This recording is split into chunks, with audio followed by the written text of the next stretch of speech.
G'day everyone, Jake McEwen here and welcome back to Still Noise Podcast. On today's episode, my guest is musical composer and guitarist Blake Fernance.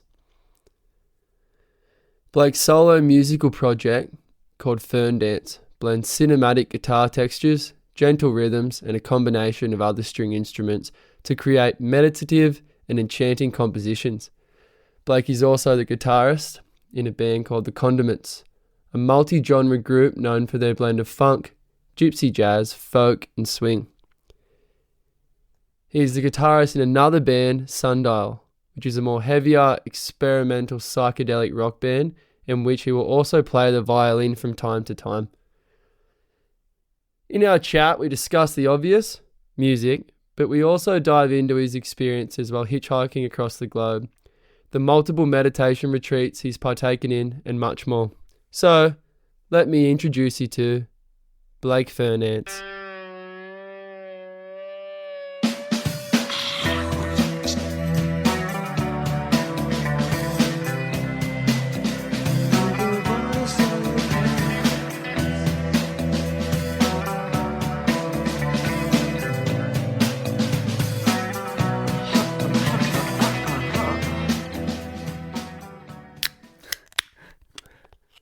Good afternoon, Blake. Good afternoon. How are you, mate? Good. Thank you for squeezing me in. Yeah. The busy schedule right before the big festival this weekend. Yeah. No worries. Yeah. How's the preparation been going? It's been going really, really good actually. We fit a couple of rehearsals in. Yep. Because I was away in Japan for 3 weeks. Yep. And I came back and did a rock climbing course for a week randomly. And managed to rehearse during that time. And now the festival is happening. And A rock climbing course? yeah.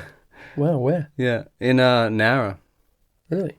Climbing actual rocks or in like one of the gyms? Yeah, it was rocks. Yeah. Rocks. Apparently Nara is Real like rocks. one of the best rock climbing towns Ever. around. Ever. Yeah. Yeah. Really? Yeah, Lots of faces there. there's one of those like school adventure camps up there. Yeah, yeah. Yeah. Yeah, it was with an outdoor educational thing. Mm-hmm. And it was basically how to rock climb 5-day intensive training course. Intensive rock climbing training. Yeah, yeah. Well, it was intense for me. Fill up your backpack with rocks Yeah. and climb up the Yeah. rocks. Yeah, so Lots of knots. oh yeah. And That's pretty cool. Yeah, I was definitely the least educated there. But I'm educated now. Yeah. A bit. Yeah. Is it something, are you staying on there? We drove home. Okay. Yeah. But to some practice people okay. for the festival for the band. Oh yeah, fully. So it was like, yeah, drove to Nara, rock climbed all day, drove home, Rock and rolled. rock and roll All night. Yeah. Rock climbing all day, rock and roll all night. Yeah, that's good. Yeah, that's good. How was that? How was the course? Like what are you just climbing up, abseiling down? Like what's involved in a rock climbing course? I guess mostly it was safety, learning all the safety. Right. And learning how to use the equipment safely. Mm-hmm. Because climbing the rock is sort of like, you can just climb a rock any way you like, really. Mm-hmm. But learning how to use the gear safely, there was a lot of information. Yeah, right. but a lot of knots and, like we did like lead climbing, so you're climbing a rock with like bolts in it. Yep. And you have to attach to the bolts with the carabiner.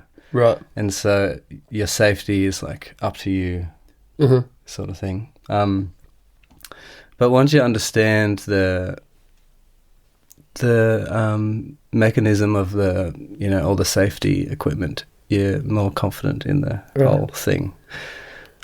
What's the one I don't know if they call it bolt setting, where you actually like Yeah. got to put the device in the crack. Were you doing that? Yeah, we did one. It's called trad. Trad. It's like traditional rock climbing. Trad climbing. Yeah, and we did one. So there's no bolts in the wall. You're just climbing a rock face, and you find gaps where you put these things in, and then they spring out. Yeah, those little. And then you attach to that. Wow. And we had to do one like that. Did they ever pop out? No, I didn't pop out. Well, I didn't fall Where? onto one. Did anyone fall? No one really fell. One guy fell, but he fell when he was like 2 meters up, and he just sort of landed on the ground. He's just like, I might just try that. He was really tall. Tall Josh. I don't know if you know this guy, Josh. Tall Josh. Yeah, I don't know. He's been around, but he's a really good rock climber, apparently. Tall Josh. I feel like I'd like to fall to know that it's okay to fall. Yeah. Because at the moment in my head, I'm sort of like falling. It's pretty freaky. If I fall, I die. It's crazy, yeah. But if you do, I feel like falling would be good to know that, this is what happens when you fall. You just get caught and... Yeah. You know what I mean? Sort of get it over and done with. You almost want someone to like just come underneath with a little knife and just cut one of your things so you fall and then go, it's not that bad. Yeah, I think so. I think it would be good. Like, you don't want to know you're falling because then you're already prepared for it, but you want someone who wants to trick you into a fall. Yeah, it'd be good. Yeah, like the trainers were really funny. They would like tie knots in the rope that you were using so that you would like find that you'd have to deal with the problem. Oh, and you'd have to undo the knot. Yeah. Wow. Like hell sneaky little tricks on you. Yeah. Interesting. But rock walls at night. No, rock walls in the day, rock and roll at night. Yeah. Wow, cool. Yeah. So like with something like Weaselstock, we're going to Weaselstock tomorrow. 3-day festival. Yeah. What is like just setting up for something like that? Like you got to take all your own gear, or is there like a sort of set drum kit and a set XYZ that's already there that's taken out? Yeah. And everyone uses that, or you have to take all your own stuff? Yeah, at the moment nowadays there's a lot of gear there. Okay. That's cool.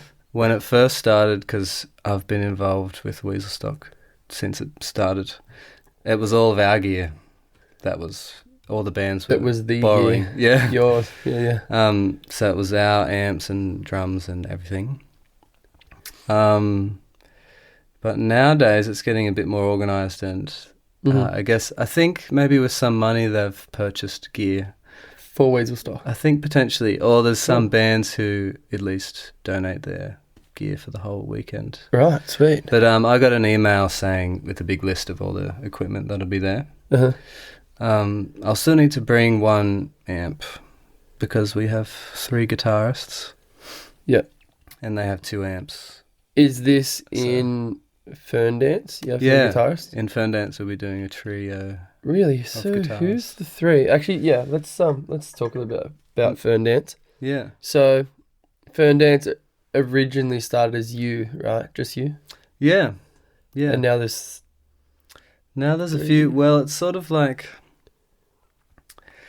live. It's sort of to pull it off live. I've needed to get a lot of people to help me do it.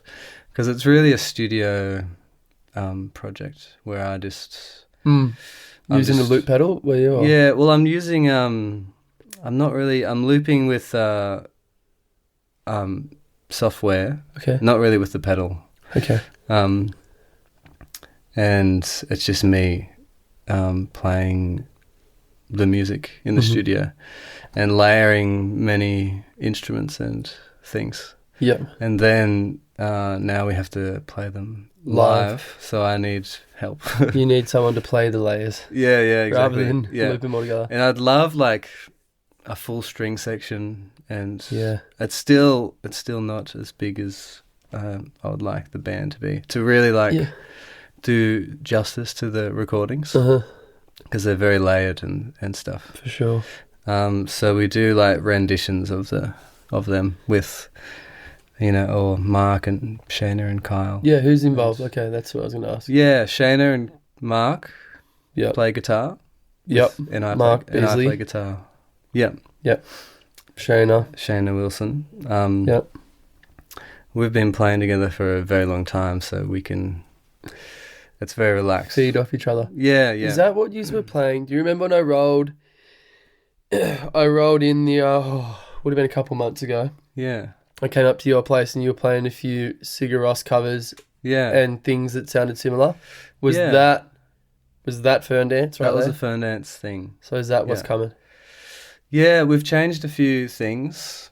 Because we had a piano player at that time, did we? Or You did, yeah. Yeah. She was foreign. She was from Hungary. And now she's back in Hungary.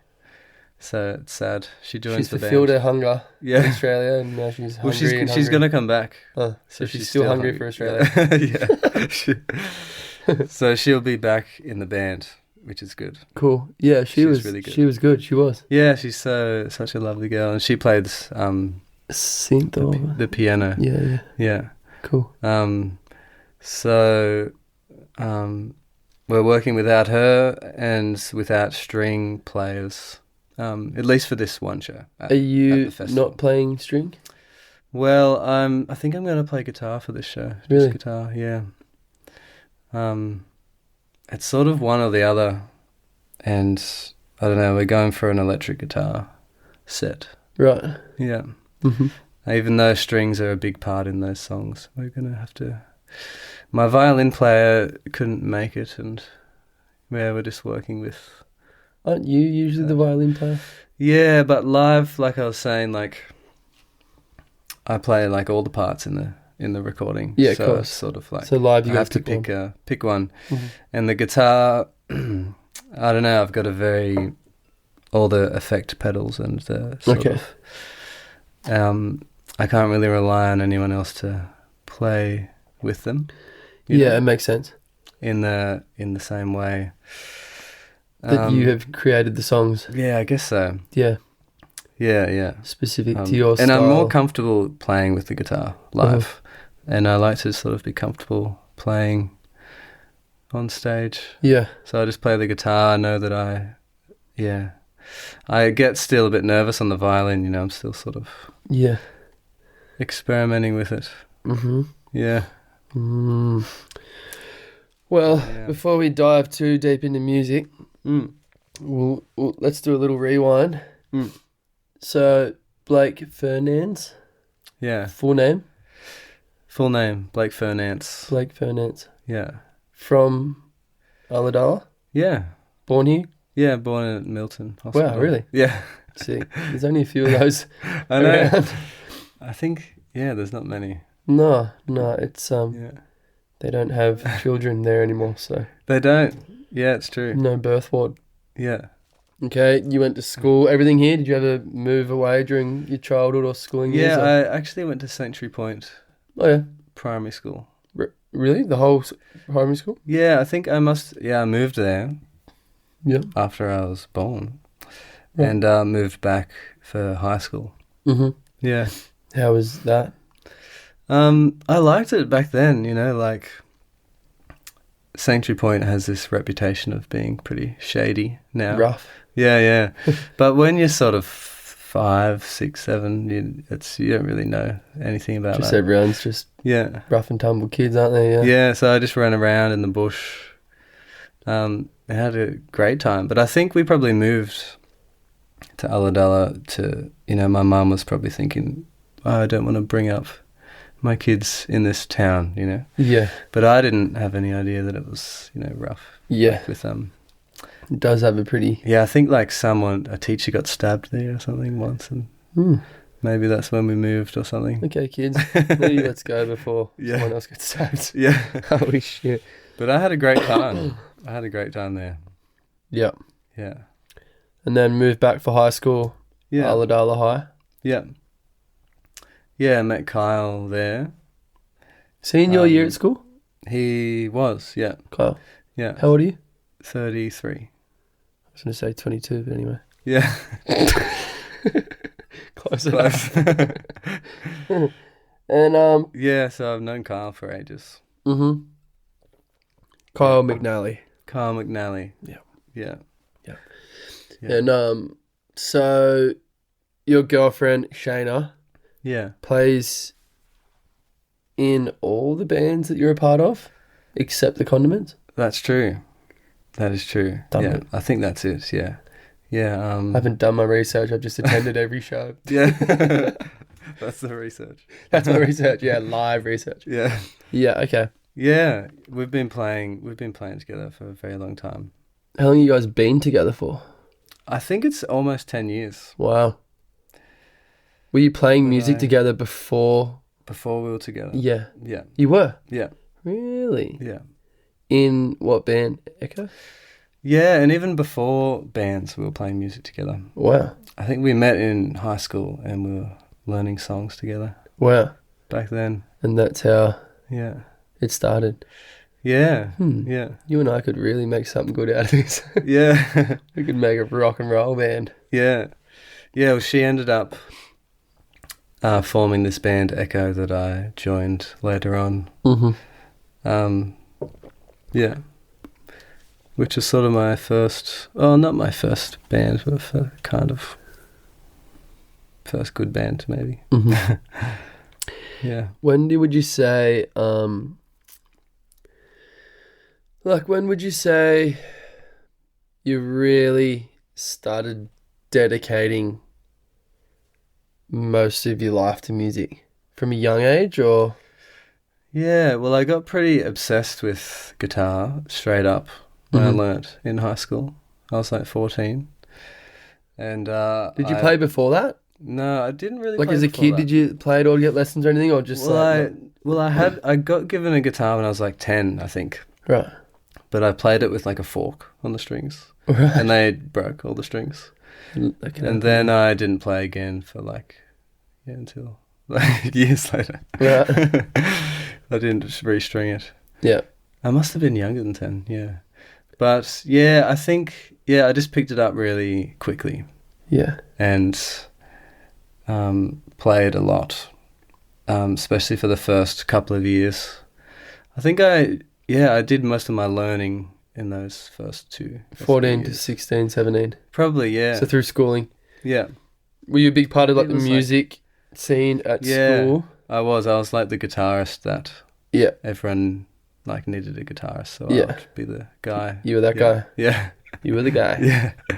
I was the guy. Me and Kyle, because he plays bass. The bass, yeah. So if someone needed a band, they would get us to be their band. Who was drumming back then? Was Dan always in on the? He I was drumming with Josh. Oh, I can't remember his last name. He's a young surfy boy. He's blonde hair, and even he was drumming with us for a while. Josh something. Josh. Yeah. But sometimes we had older drummers. Right. Because I guess drummers are hard to come by. Were you ever... We had older guys join. In the... Did you ever have Matty Best? Yeah. Did you ever have him? No, he didn't ever play with that group. No. He's good. He was I think he was a couple of years older in school. Okay. He was always really good at drums. Really good. Yeah. He's the best, eh? And I guess we were just that, there was a gap between us. Yeah, of age. Yep. And probably experience at that point, yeah. For sure. Yeah. Yeah, he's been kind of pretty elite since a young age from what I can remember. Yeah, I remember this drum solo he did at the Milton Theatre for school show, And it was just crazy. 10 minutes of drumming. And wow. It was the best thing ever. Wow, that's hectic. Yeah.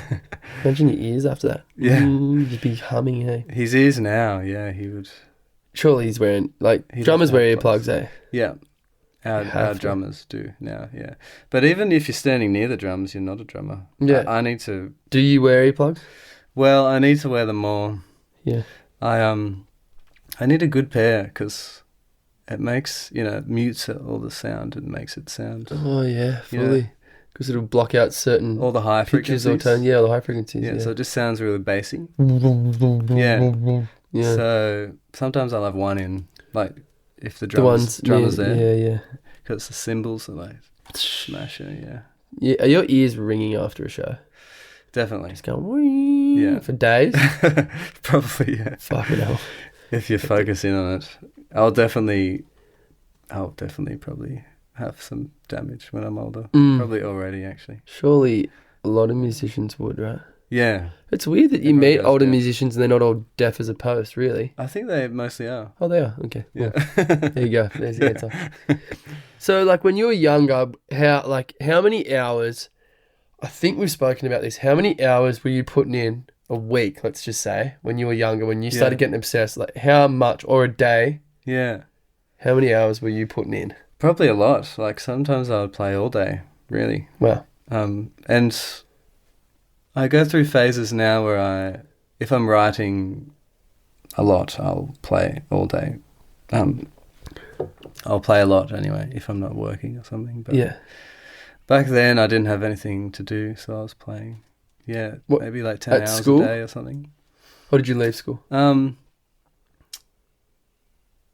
Yeah, after school, maybe, or during school. Yeah, during school, sometimes I would just go to the music room and play music.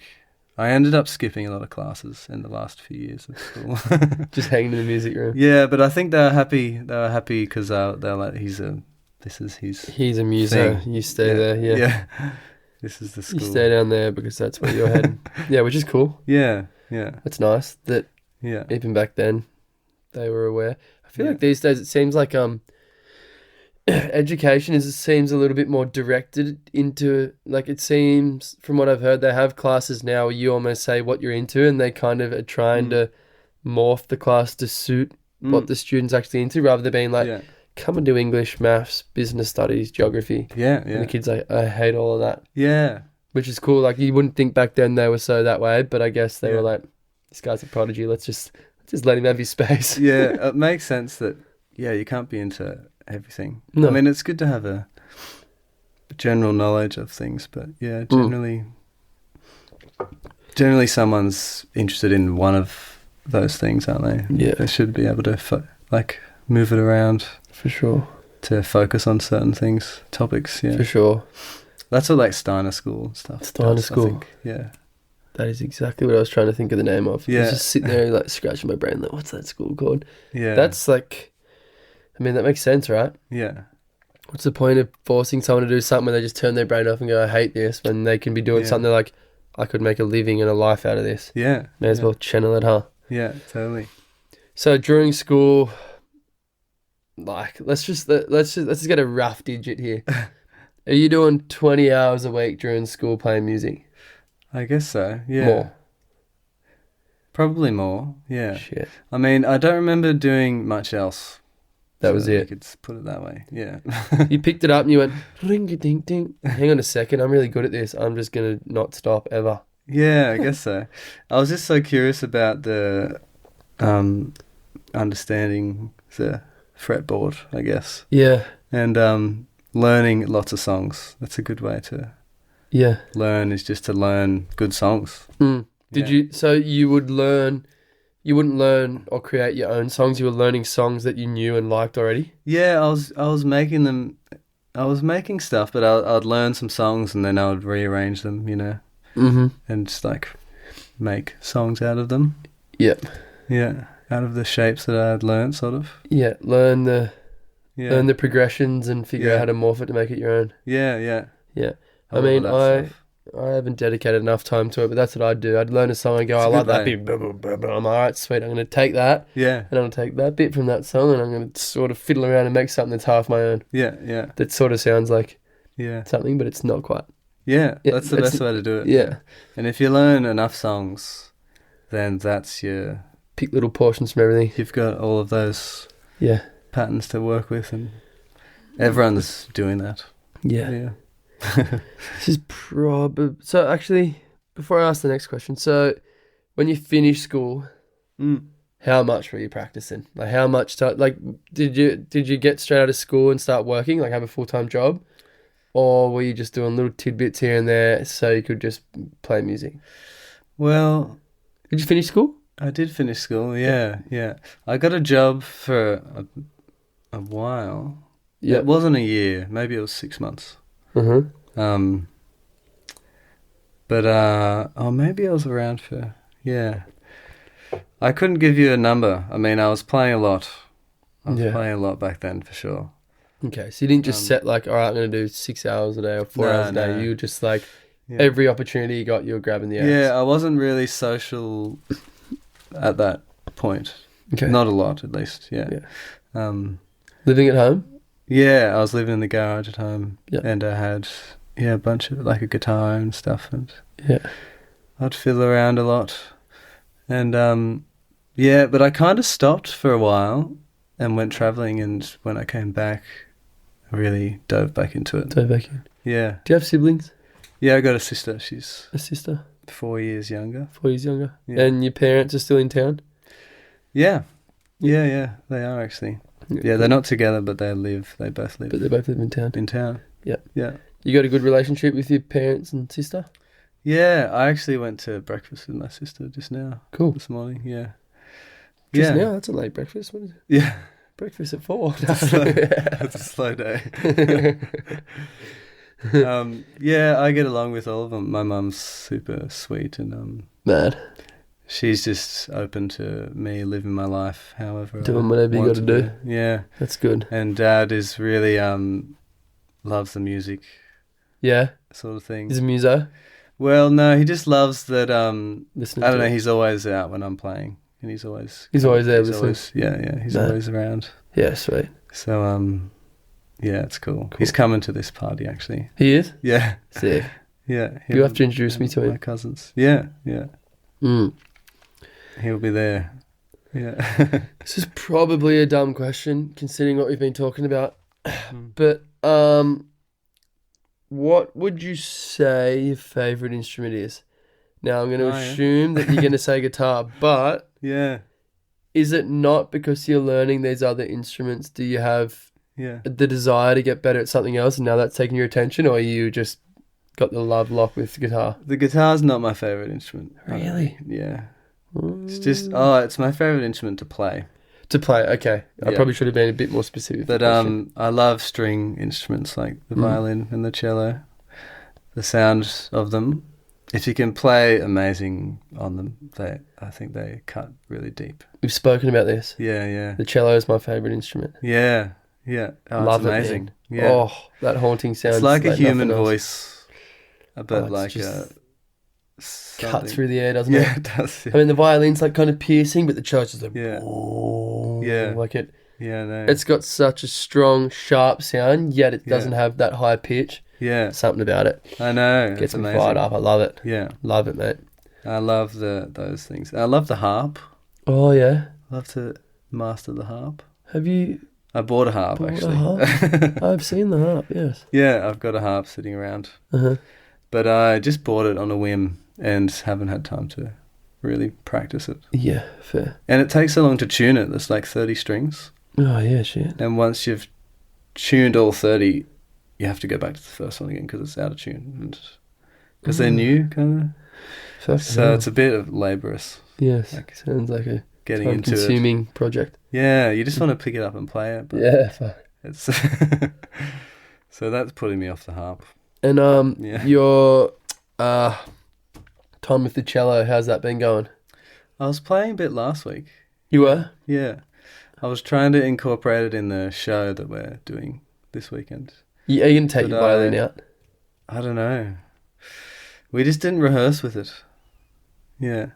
Should just throw one spanner in and just...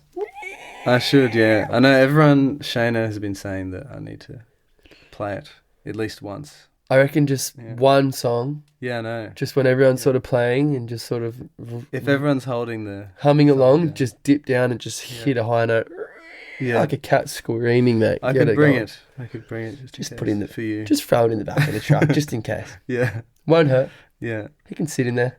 And if not, we can play a couple of campfire ditties. Yeah. Yeah.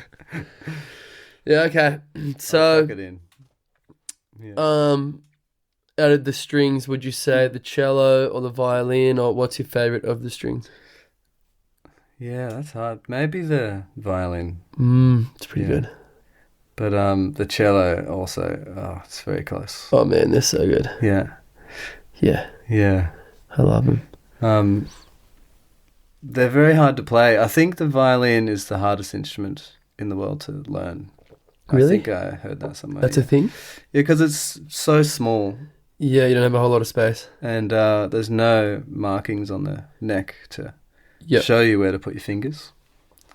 Yeah. So you really need small fingers. Tiny little fingers. Tiny fingers, that would be good. Yeah. And I've been playing for like 5 years and I'm an amateur at the violin. I mean, I would not, from personal experience, say that it's true from what I've seen. But I mean, I'm sure if a classical violin player. I'm sure you've studied the art and you can set yourself on the scale much better than I can. Yeah. But from what I've seen, you're pretty good. Well, that's nice. So, I'm deceiving everyone. Is your favourite instrument to play live guitar then because you're most comfortable? Yeah, that would be a big part of it. And I can express myself with that instrument. So yeah, you're not restricted. And that's what it's all about, really. That's the whole essence. Yeah, just very free to play whatever, how I feel. Yeah. And not restricted by, like, shapes. Detail and complications. Postures and stuff. Yeah, for sure. It's all sort of very ingrained into my arms and hands to just know what to do. Yeah. I can sort of, for sure. So at home, so guitar in front of an audience, obviously, but at home, would you say it's still your favourite just because you can... You can just delve as deep as you want with the guitar, whereas you're kind of restricted? Yeah. The guitar is just your favourite across the board to play? Yeah. I mean, it makes sense. It's what you're best at. Yeah, I don't know, I guess everyone's the same, but like practicing something is not as fun as sort of... Playing live? Well, just doing, it's sort of like either you can practice scales on this weird instrument or you can play some really nice music. Whatever you want. On this instrument. Yeah. Usually I pick making music over like practicing. Yeah. But I'm stuck with playing the guitar. That seems. Yeah, I mean. I play a bunch of little stuck. things. I think you can play, from what I can see, you can play nearly all of it, right? Well, I get pulled back to the guitar. Can you play the drums? I can play drums a little bit. Yeah. A little bit, yeah. I can keep a beat. But there's a lot of body parts moving in different orders. Yeah. Yeah. Drums are pretty, they're hectic. Yeah. When you watch a good drummer, like, this is going, this is going, this is going, ting, ting, this is going, you're like, whoa. Yeah. You just kind of, things crazy. are just going everywhere, aren't they? Yeah, I know. Fuck.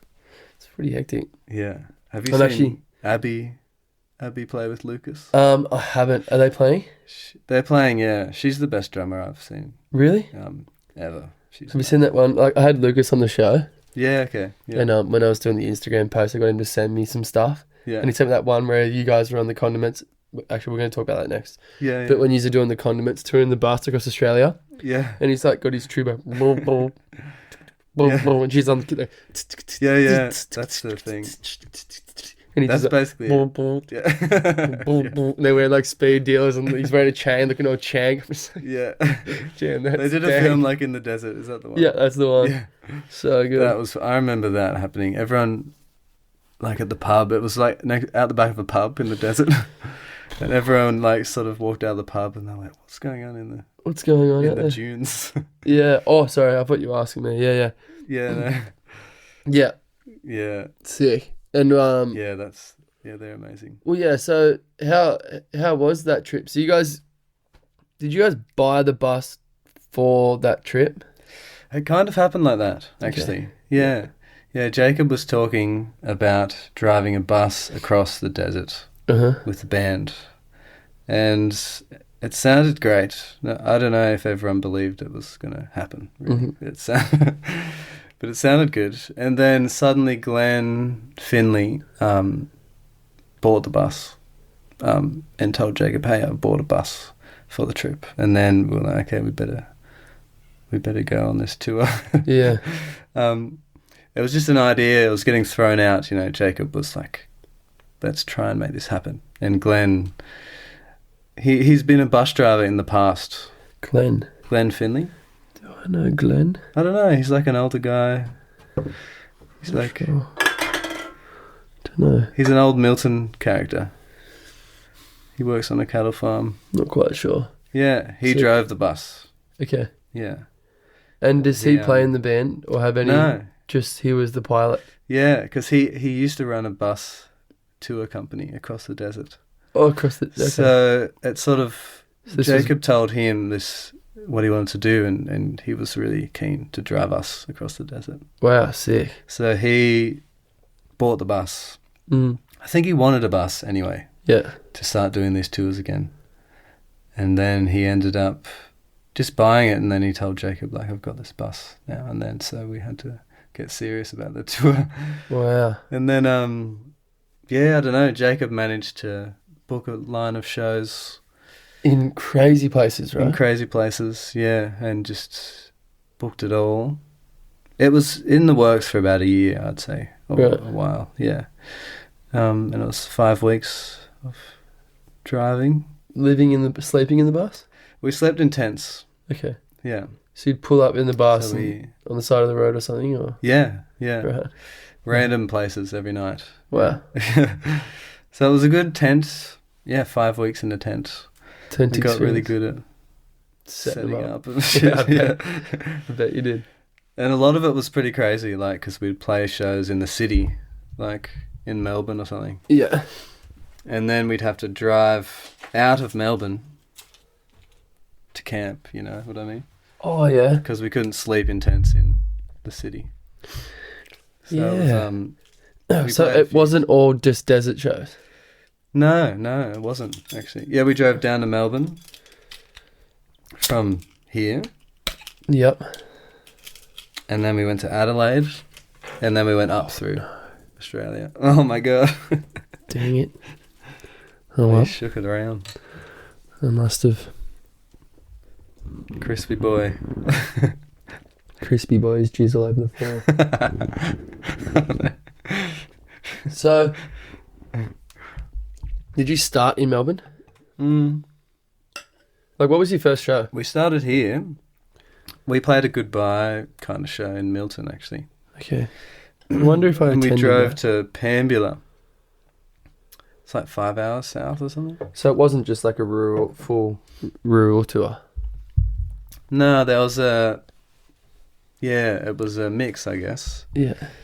A lot of, we played in Pambula. We went down to a warehouse somewhere near Melbourne, played a show. Yep.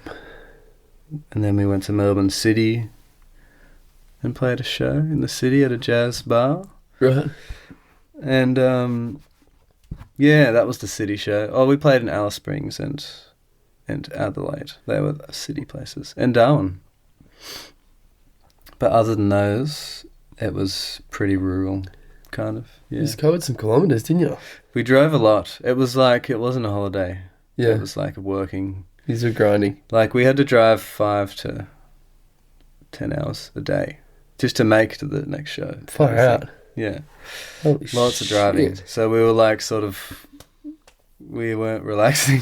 Yeah. Relaxing on the bus, it was very comfortable. Yeah, it's nice. The bus was nice. Super nice. Yeah. You could stand up and there was like a toasting machine and a kettle. And in the bus? On the bus, yeah. Mad. And everyone was just jamming in the bus the whole time. Yeah, I've seen some videos. Look cool. Yeah. How cool was that video? I saw one where you guys played, you got out of the bus and you played out on the street. Yeah. And you just walked in a line playing. Oh, yeah. And then the whole crowd kind of followed you in. Yeah. I love that. I think that was Adelaide, maybe. Yeah. Yeah. It's a good trick we've been doing to, like, bring the crowd in. Oh, it's a great idea. You just start outside and they're, like, smoking rooms. People are like, wait, what's all this? Yeah, you just walk in. Even if no one wanted to, like, if someone wasn't ready to come in yet. I mean, you know, when you're outside, you're talking to your friend, you hear the music going, we'll go in a second. Yeah. But when the violinist or the guitarist or whatever, the saxophonist is playing right next to you, like, well, I'm following this bloke. I'm following these guys. Yeah. Yeah, it's a good trick. It's a really good trick. It brings everyone in. It brings the vibe. Yeah. No, that was cool. Yeah. What was the craziest place you visited? Cooper Petey's pretty crazy. Pretty sure. That's what Lucas said. Well, it's really like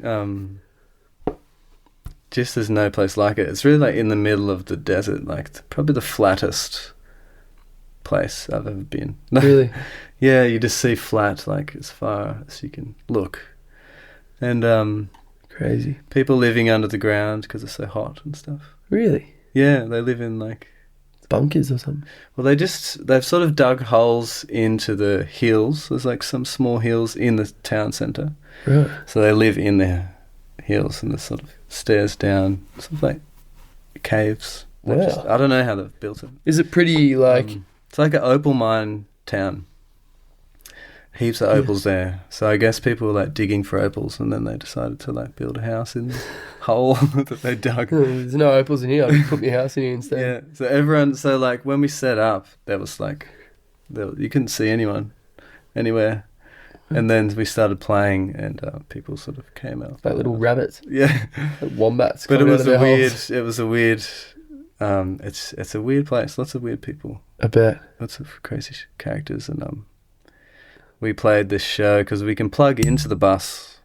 It's got full solar system. Full power, right. So we just parked in the desert and plugged our speakers into the bus. And put like lasers around or whatever. Sick. And just played really loud music in the middle of this random town. And no one really knew what was happening, but people came out. People came. Yeah. A couple of people. Mostly it was like 3 people. But like it was a crazy night. Yeah. We played for hours and hours just because it was fun. Yeah. Wow. And, that's sick. What a few good people ended up coming. But that was a really special show for some reason. And there was a big spaceship. Like it was like a prop from a sci-fi movie that was filmed there. Yeah. That they left. Like a huge spaceship. Really? Like a real life looking spaceship. Big UFO looking thing. Yeah. And we parked next to it and we played like next to the spaceship. Oh, I see. Yeah. And it was like Mars vibe. Yeah, fully. Yeah. Just red dirt desert out there. Yeah. And that was a really cool show. Just because it was to hardly anyone. Yeah. But we were just really loose and we just played for hours and hours. Sick. Jamming in outside, you know. Yeah, that's mad. But there was lots of shows. We played at an Aboriginal community. Yeah. In Papunya, where Midnight Oil played.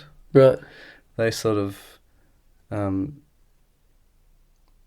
think they... Well, you know the Warumpi band? Yeah. They're from there, Papunya. No way. And I love Warumpi band. Yeah. So we met the son of Sammy Butcher, the singer. Is that Our Island Home? Yeah. No, how's it go? You know the one. That's the one, yeah. Yeah. So they live there. Sick. And currently? Yeah, they still live there. Sweet. They weren't around, but his son was there when we arrived. And he jammed with us for a while. Sick. And he was telling us how he was there when Midnight Oil was writing Beds Are Burning, like... Oh, yeah. On the property there. Wow. And... Yeah, he was a really good musician. He was. Lots of good musicians. Guitarist as well? Yeah. Yep. Sort of like reggae. Yeah. Yeah. But that was a crazy, amazing night. We brought like 200 sausages because we were going to like feed everyone and put on this... Massive barbecue, yeah. Yeah, massive barbecue and just play music for the people. And I feel like we found kangaroo tails at the IGAs up there. What? You can get like kangaroo tails in the fridge. What's it? Is it? Can you eat it? Oh, in the freezer. Yeah, it's just like a kangaroo tail. And you just mung on the... Cook it and you eat it. How do you... Just jam it in your mouth and just start gnawing on it? Well, we gave them around because we were recommended to give them to the people there. And we gave out these kangaroo tails. They just sort of chucked them on the coals and bury them for a while. And then, I'd never seen kangaroo tail. Holy shit. It's a thing. Random. Yeah, but we cooked so many sausages. It was crazy. Yeah. And all the kids came out. And sick. Yeah, it was a fun night. Because we had all these microphones at the front of the stage. Because there's like 3 singers and 4 or 5 sax players and accordion. How many people are in? This is like how many people are in the Condiments? Well, there was 15 people Fucking on that on that tour. That tour, yeah, 15, 14, yeah. But how many will be playing at Weaselstock? Maybe 12, bit less. Yeah. Oh, only 12. Yeah, I don't know, but there's like, that's not even all of them. I think there's more than 15. That's crazy, man. Trying to coordinate that many people in one show. That was the first time we'd played with almost the whole band. Right. It's sort of like a travelling band, and people join the band overseas, and Yeah. And then people come back here and... Fully. It does morph and change that band, doesn't it? Yeah, it does. So we tried to get everyone for the tour, but Right. we missed a few people from Brazil and stuff. Yeah. I haven't even met these people, but they're in the band. Really? Yeah. They play on the album. Oh, this violinist guy plays on the album. Oh, wow. He recorded his parts in Brazil. Yeah, right. Far out. Yeah, but we played this show, and there's so many microphones that we set up, like, for everyone to use. Yeah. And all the kids, like, jumped up and, like... Started singing? Yeah, there was, like, 2 kids per mic. No There way. was, like, heaps of kids, like 20 of them or something. What were they singing? And they were just rambling on the microphones. Just going off. That was a crazy sound. 20 children yelling into microphones Just at the same time. Yeah. Yeah. And so that was kind of the night in Yeah. Papania. The night in Papania. And kids on the drums and stuff. Wow. We played a couple of songs, but mostly it was everyone just jumping up. Just jumping on the stuff. Jamming. Yeah. Sick. But I remember that was just crazy, standing out and just the sound of... It was a crazy sound. Yeah, I bet. Of all the kids, yeah. All the kids going off. And then, so you went up through the desert, finished in Darwin, Yeah, and then we came back. and then just punched it back. Yeah. Were you just over it by the end?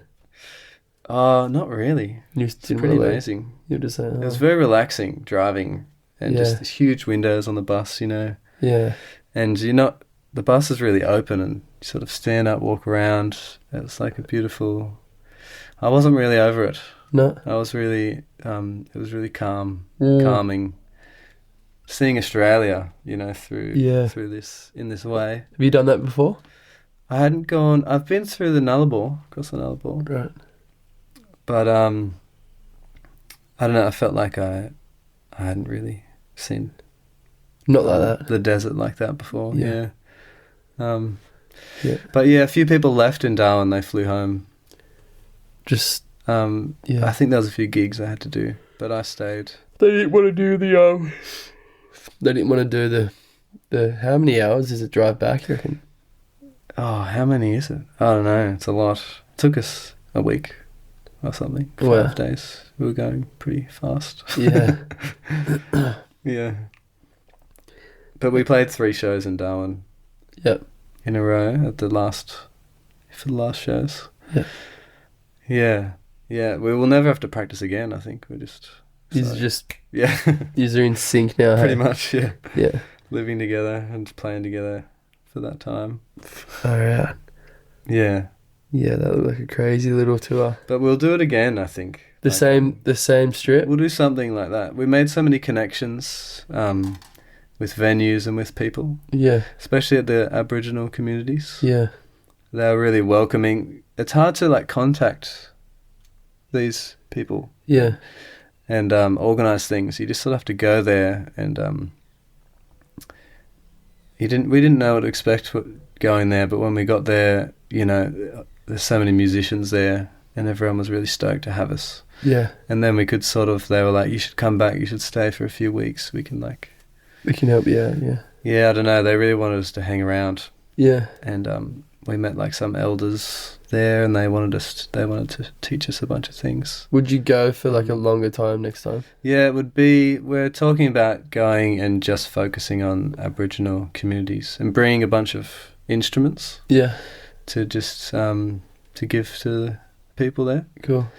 And like a 3-month tour or something, or? Well, I don't know if it would be. It would probably be less of a tour.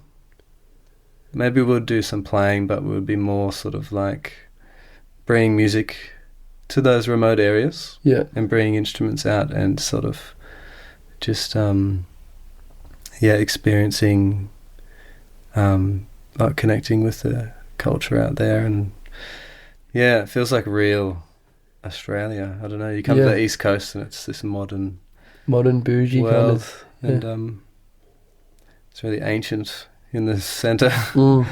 Yeah. Yeah. Yeah, it's amazing actually. Yeah.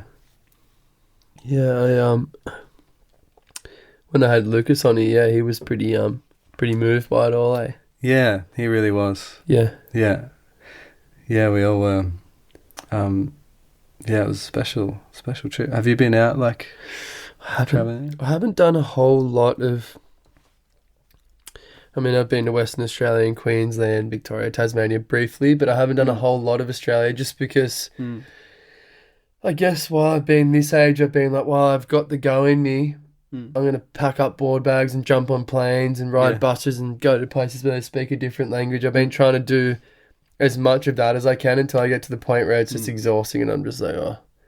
Yeah. I feel like and then you can just drive around. My retirement plan or desire would be to get a caravan and just burn around Australia until I drop dead, really. Yeah, yeah. So, we'll see. Yeah, well, it's always here. It's kind of the thing, yeah. It's more enticing sometimes to go to exotic places. Yeah, I've just got so many different... It's funny because I go to these places looking for completely different cultures and lifestyles and landscapes, yet if I was to go to somewhere like Cooperpedy, I'd be able to find exactly that, you know what I mean? Like, but I will one day. I just sort of feel like at the moment I'm ticking off foreign countries. Yeah, there's so much to see. Yeah, there's just so much. Yeah. There's so much. Yeah. It's so hard to do it all, but I'd love, that would be the ultimate. You need a reliable vehicle. Yeah. And a bit of money for petrol to really go out into the outback. One day when I get real loaded from inventing something, I haven't quite figured out what that is yet. Yeah. Once I've invented something real awesome, it's going to make me millions. Maybe like an app or something. Yeah, maybe I'll invent like an AI robot or something. Yeah. Still thinking about that. That's in the pipeline. Yeah. But once I get loaded, I'll buy a super nice 4-wheel drive and a rocking caravan and just burn around Australia forever. Yeah, totally. I haven't done like a loop around Australia yet. No, you haven't? That. No. Yeah. Have a couple of sips of your beer, bruv. I've had you talking the whole time. Yeah. I'm covered in mine. I'm sticky. Yeah. How was that? I popped that thing and it erupted like a volcano. I know. I got it all over me now. Like my hands are sticky. The floor's wet. It's in me socks. I know. It all went a bit pear-shaped on me there, didn't it? Sorry about the commotion, everybody. That's what that was. Yeah, so, I mean, we're talking travels. So, I mean, I've heard of a number of your travels that we've spoken about, just in passing, talking about. Do you want to tell us a little bit about some of your solo travels to start off? Yeah. Some of your solo trips. I know you did some pretty radical stuff when you were younger solo. Yeah, I travelled a lot when I was from like 20 to 24 or something. Yeah. I was travelling alone, mostly alone, but you seem to meet people on the road and you end up... It's funny, you're not really alone. Yeah. But they were interesting times. I didn't have much money. Yeah. Yeah. And I seemed to get by pretty easily without money somehow. I don't really know how. I don't know if I could do it today without any money. Yeah. But I remember I left home with like $300 and I ended up hitchhiking around Australia for 10 months. And I didn't work that time. But I was busking a lot. Okay. So to say, how did you pull it off? Yeah. As the busking was the part that was the secret part. Mm-hmm. Yeah.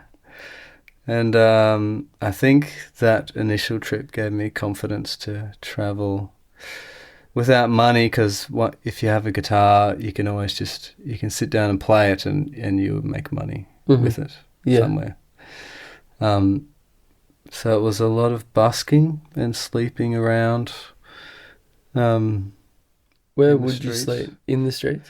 Yeah. Well, in Australia, there's a lot of space. So travelling around, you can always just sleep on the beach or something. Do you have a tent or a swag or something?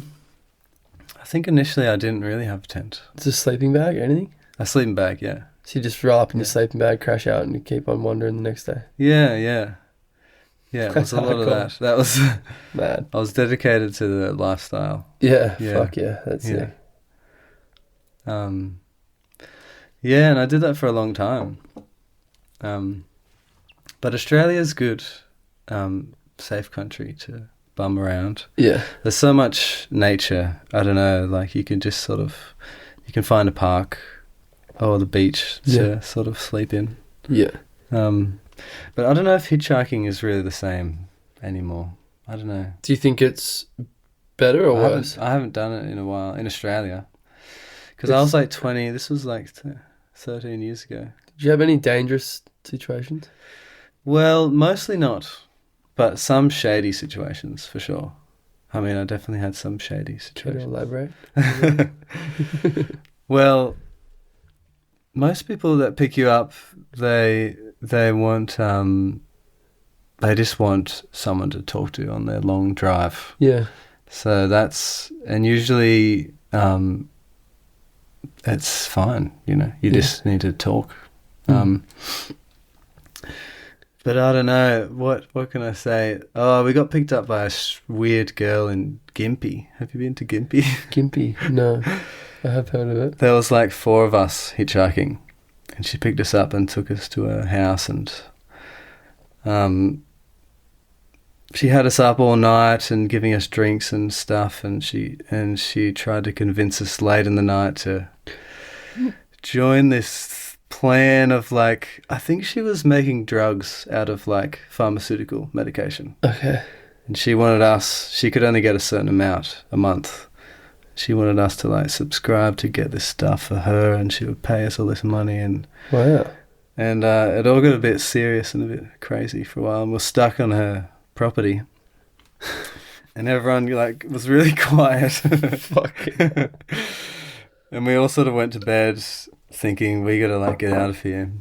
But it was okay in the morning. I had to walk into her room and ask her to drop us off on the highway. Yeah. Because we wanted to go and we weren't interested in buying her doing her thing. Pharmaceuticals. But that was one crazy time that I can remember. And she was, but mostly it's not so...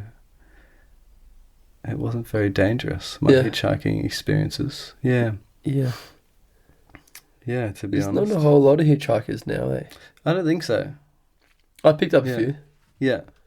I've never taken them far. I picked them up from Ulladulla and got them to Dolphin Point. But I'm just like, same thing. I'm just like I want to chat. Yeah. That's mostly it, yeah. I picked a few up and taken them home. Like. Yeah. Yeah. Maybe a Norwegian bloke one time. Picked up I met this Japanese guy out in the surf. Still my friend. Yeah, cool. To this day. Went and visited him in Japan. Yeah. My mum had just had a surgery. Yeah. And she wasn't too well. And this guy came and stayed out the back of our house in a tent. Japanese guy. Kentaro. Yeah. And mum was unwell. And I mean, if she and dad worked away. So dad was away working.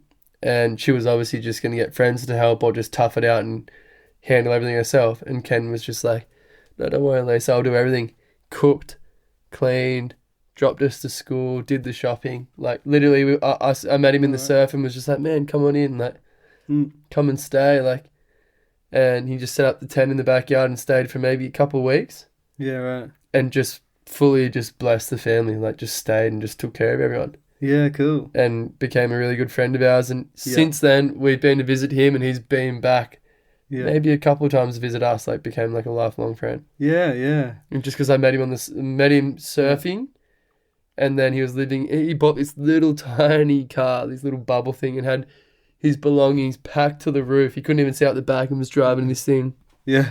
And I was like, where are you staying? He's like, on the side of the road. And I was like, no, mate, come stay in mine.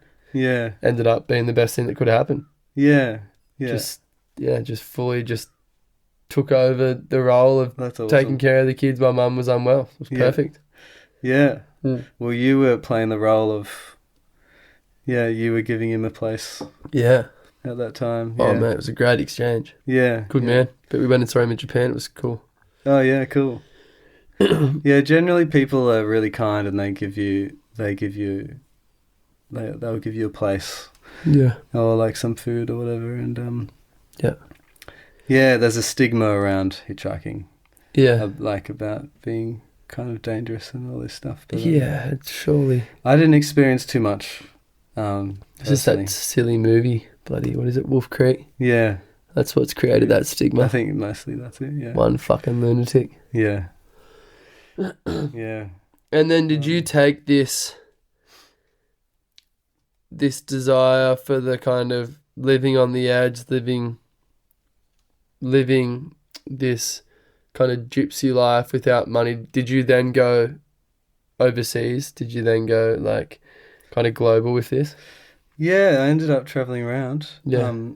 And yeah, I went to New Zealand and bummed around there, hitchhiking around the islands. Yeah. And there seemed to be a lot of people doing that at the time when I was traveling around too, following festival seasons and stuff like that. Right. And you were following them, or they were, or everyone was? Yeah, you sort of like... Everyone gets on the circuit, sort of. Yeah, it's sort of like you catch word of like, I don't know, it's a good time to be some certain place, so you sort of go there. I didn't have much plan or aims or ambitions at that time. It was just sort of floating around. Yeah, cool. Yeah. Ended up in India after that.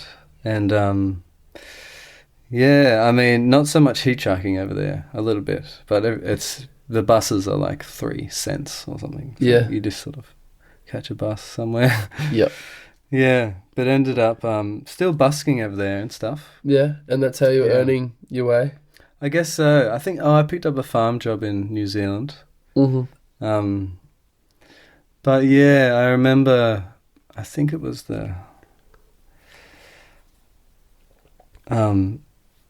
maybe it was the second time I was in India, and I thought I had lots of money in my bank account, I guess. Or maybe I just wasn't looking at my bank account. Yeah. But when I looked, I had like $40 or something. And I didn't have a flight home or anything, or a phone at the time. So I ended up going to Delhi and busking for about a month to make money to fly home, and flew to Thailand. Yeah. And busked in Thailand for a couple of weeks and then flew. Why Thailand? Purely to make money busking? Or? Well, it was a cheap flight to Thailand from India. Right. And I knew a good spot to play music there. Right. I had done it before. But that felt like it was, that was a big busking. That was sort of like I needed to busk to get home kind of thing. It wasn't like I was just playing a long period of fun. Yeah. It was like, I got to grind here to get home. Yeah, kind of, yeah. Wow. But it was a penniless sort of time for a while, yeah. But I ended up making it home. How old were you? How old were you with all this trip? I think I was around 24. 24. Or 25 doing that trip. Yeah. Yeah. Yeah. Always, it's good when you have a guitar. How old are you now? 33. 33. Yeah. Yeah. Were you single doing all of this? During that part I was, yeah. Yeah. Yeah. I was with a German girl for a while when I was like 21. Yeah. Maybe. Yeah. Yep. Alright, that's pretty gnarly, man. Fucking hell. Yeah. And so like getting a flight home is obviously not cheap. Like how many hours are you doing busking to be able to get enough coin to survive and then fly yourself home? Yeah, it was actually you reminded me, it was very dramatic actually, because I was playing like 10 hours a day or something. I was playing all day. On the streets? On the streets, yeah, because Indian rupees are pretty low money. But I ended up making like several $100s in a month. Yeah. Which was enough. Like Aussie. Yeah. But I remember what happened was I bought a flight home. No, I bought a flight to Thailand from there. And then when I went to the airport, they told me that it was a fake flight and that I'd been scammed. No. And that all these like police officers came with rifles. They wanted to arrest me because they thought that I was trying to board the plane on a fake ticket. What the heck? And I was shocked. really. And that was very serious. They had big guns and things. And I was trying to convince them that I didn't realise that it was a fake ticket, that I'd been scammed, basically. Yeah. And I think they ended up just kicking me out and believing me or something. Yeah. But I was sad that night because I was playing for all that time to make the money for this flight, and then I was scammed for the fake flight or whatever. Oh. And so I slept in the street in Calcutta, and it was pretty rough time. Yeah. With lots of people sleep in the street in India, but it's not so safe. It's not safe. No, not really. Yeah, but would you get harassed at night and stuff? Well, there's all sorts of crazy things going on there. I don't know. But I was in the shadows. Hiding. I was in like an alleyway.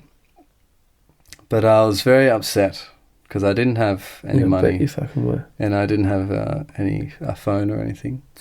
But then the next day I went to a computer shop where you can use internet. Yeah. And I found out that they didn't take the money out of the flight, and that they just, they printed this fake ticket, but my money didn't go through. What? So I just bought another flight.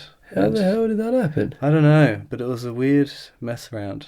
And actually, since then, I don't really buy flights. I get second opinion on, because I've been scammed and I'm paranoid. So weird. What's the point of scamming someone and giving them a fake ticket if you get nothing out of it? It seems like a lot of work for fuck all. Yeah, maybe that wasn't set up on their side of... Dummies? Yeah, I don't know.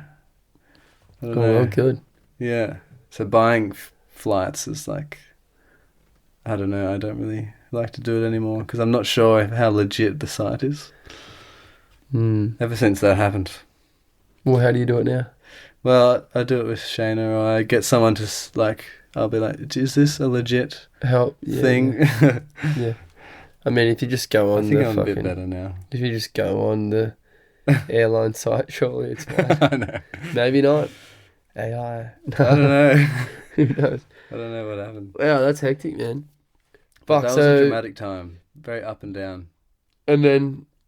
up, I'm going home, down, no, you fucked it, and there's cops there with machine guns. Yeah. Go and sleep on the street, still down. Yeah. Hang on a second. No, my money's still here. Up, time to go. Yeah. Wow. Yeah. Crazy. I know, it was a crazy day. Have you got any other fucking crazy stories? So, I want to hear more about this sleeping on the street. What kind of crazy shit's going on around you when that's happening? Well, I slept a few nights in the street in India. Yep. But I wouldn't do it anymore. So why could you do it then, and why can't you do it now? I met a guy in the Himalayas who he had a bicycle with him. He was an Indian guy. And he wanted the bicycle, he wanted to take it to Delhi. Mm-hmm. And he was going to put it on a bus and pay this money. But I said I would ride the bicycle to Delhi for him, transport it there, because his house was there. And so I ended up riding this guy's bicycle for 3 days to Delhi through... And where would you stay? And during those 3 days I just stayed randomly on the side of the road kind of thing. Just what kind of landscape is it there? One time I stayed at a tea house shop, I guess, but it was a very basic shop, like a bamboo roof, and And you just went and spoke to the people, can I? Yeah, can I sleep here tonight? They could tell I was just wandering around with the bike. Yeah. There was one night before that night I stayed by the riverside, and it was near a city. And a bunch of weird people were around, and I couldn't figure out where to sleep.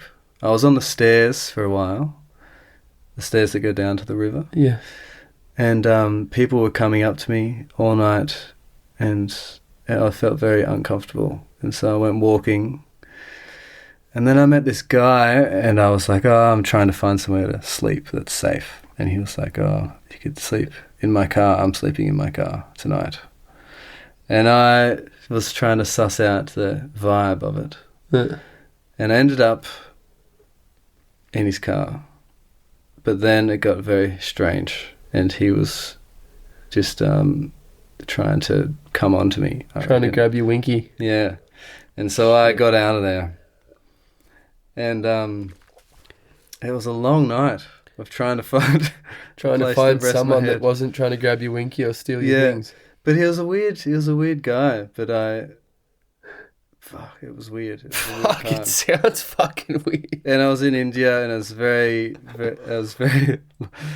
lots of poverty, you know. There was no hotels. That's an extra element. Yeah, and I ended up finding it was kind of like a homeless shelter kind of thing, because there's lots of homeless people. Just a big roof, and lots of people laying down under it. And so I ended up there that night, just pretending to look like an Indian person. Fuck, man. That was definitely a weird night. It was difficult.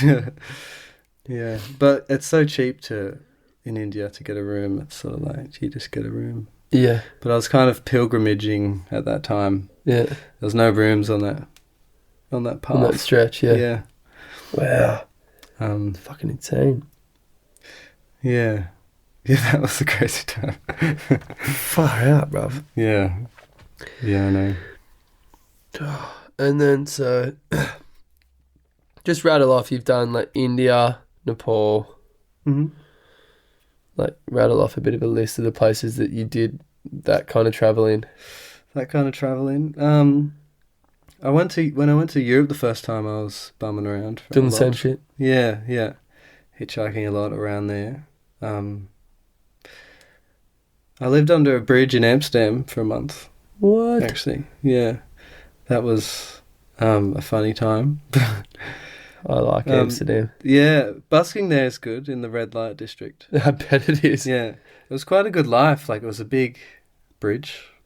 Yeah. I just found this spot, like, you climb this... By yourself? Yeah, climb this fence. There's this big bridge over it. You know all the canals there? Yeah, I do. Yeah, it was just a beautiful canal under shelter with all the lanterns.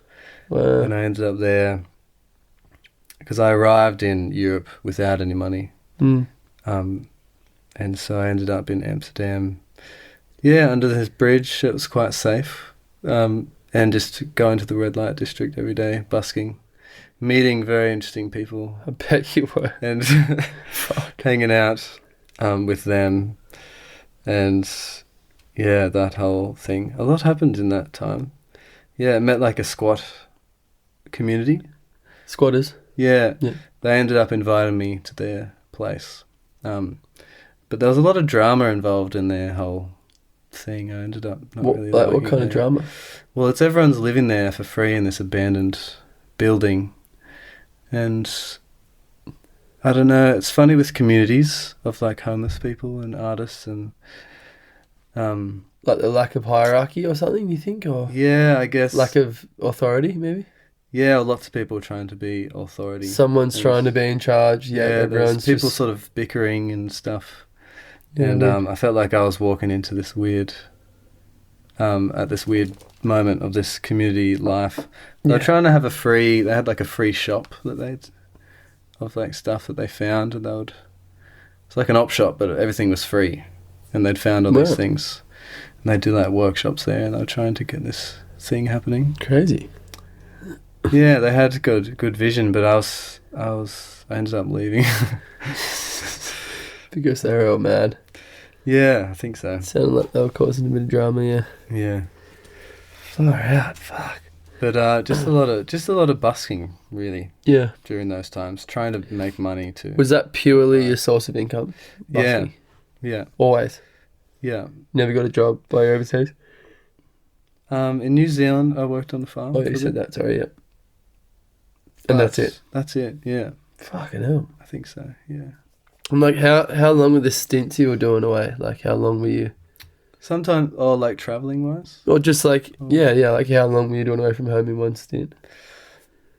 Long time, I Months. reckon. Yeah, or like the first time I didn't come home for like 3 years or something. Shut up. Yeah. Okay, so the first time, what kind of grounds did you cover? I travelled around Australia for a year or so. The Australian one. Went to New Zealand. Yep. And India and Europe. That was all in one smack. Yeah. Shit. And then I ended up back for a couple of weeks, I think. That's it. Yeah, and I didn't... I think I just had to get back for some grounding, but then I realised that fuck this, I'm going out. I was still travelling, yeah. Yeah. And were you continuing this journey like for like a soul fulfilling exercise? Like, did you just feel like you needed to continue on this quest of just trying to figure out that you could pave your way with no money and just find your own journey? Or did you set a goal in your head for an amount of time, or like what was your kind of outcome, or what was your vision? I thought it was like my life. Yeah. Like I didn't think, I thought that's just, I was a travelling person and that's what I would be doing. Like that was just... Travelling Wilbury. Yeah, I didn't realise that one day I would get over it, actually. Would you say you're over it? Well, I'm not... Yeah, I mean, like, I'm not... Like, I've built a house now and I live in a beautiful property. And I've got, like, bands that I play in and community that I'm involved in, and there's so much here that I live for now. Yeah. But I didn't really have that back then. Was there anything you were running from or running to, maybe? Yeah, I don't know. I mean, I was very curious. I felt like I was very bored before I left. Right. And I needed to be excited about life, you know? Wow. Like through my teenage years, I was like sad and quiet, and life seemed You thought boring. there was more, yeah. Well, I don't know. I think I read a lot of books about travelling and stuff, and so I need to like get out of here and like... I need to figure this out. I need to fucking see it for myself. Do something fun, yeah. Well, wicked. No, but just snowboard. Yeah, like meeting people who are hitchhiking around the world. Getting inspired. Yeah, I met lots of inspiring people who had just like been travelling for years with little money, and then you go, oh, I guess I could do that too. It's not impossible. Who would you say your like greatest inspiration is? Okay, this is such a broad question. Yeah. Who would you say your greatest inspiration is? I mean, I guess in general, it's a hard one to say. Yeah. Like who have you met someone who's been your role model, you've been so inspired by, you're like, oh, I'd love to mimic or replicate what they've done. Wow, yeah, that's interesting. I don't know if there's like one person. Or have you got a few people where you've just been like, oh yeah, they major participators in your journey, someone that's had a big part to play in all of this kind of novel of your life? Yeah, well, a lot of it was books to start off with. Mm-hmm. And reading. Yeah, like Into the Wild, you know? Yeah. And like Just Kids or I'm not sure. Patti Smith. And like Patti Smith as in Jack Kerouac's books? No, not sure. He wrote a lot of books about hitchhiking around America and stuff. Okay.